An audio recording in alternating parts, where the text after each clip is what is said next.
নমস্কার বন্ধুরা, জয়াট আনন্দ শিল্পে আপনাদের স্বাগত। কেমন আছেন সবাই? আশা করি সবাই খুব ভালো আছেন। বন্ধুরা, আমিও খুব ভালো আছি। আর আজকে কিন্তু আমরা ইতিহাসের অত্যন্ত গুরুত্বপূর্ণ একটি টপিকের ওপর এই শর্টসটি রেখেছি, তাই সবাই শেষ পর্যন্ত দেখবেন শর্টটি এবং প্রচুর প্রচুর শেয়ার করবেন। যারা ষষ্ঠ শ্রেণীতে পড়ো তাদের কিন্তু প্রচণ্ড হেল্পফুল একটি ভিডিও হতে চলেছে, অবশ্যই শেষ পর্যন্ত দেখো। আর যারা অভিভাবক আছে আপনারাও দেখবেন, হ্যাঁ।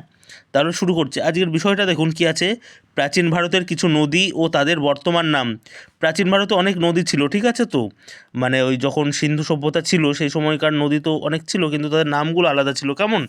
তো আমরা আজকে জানবো সেই নদীগুলো এবং তাদের এখন আমরা কী নামে চিনি, ঠিক আছে? তাহলে প্রথম যে নদীটা সেটা হচ্ছে সিন্ধু। সিন্ধু একটি নদ। সিন্ধু নদ দিয়েই তো এই সিন্ধু সভ্যতার যে সূচনা তা বলাই যায়, নামকরণটা সেভাবেই হয়েছে।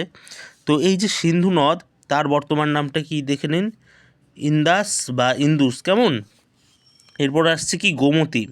গোমতীও প্রাচীন ভারতের একটি খুব গুরুত্বপূর্ণ নদী ছিল, কিন্তু তার এখনকার নাম হয়েছে কি গোমাল। কি বললাম? গোমাল। কেমন? কুভা। কুভাও একটি অন্যতম গুরুত্বপূর্ণ নদী, তার বর্তমান নাম হয়েছে কাবুল। এরপর আছে দৃশদতী। দৃশদতীর বর্তমান নামটা কি আমরা দেখে নিই, ঘরঘোড়া।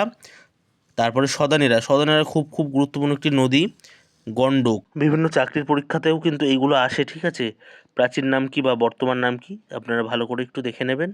সবাই ভালো থাকবেন, সুস্থ থাকবেন। দেখা হচ্ছে নেক্সট শর্টস। ধন্যবাদ।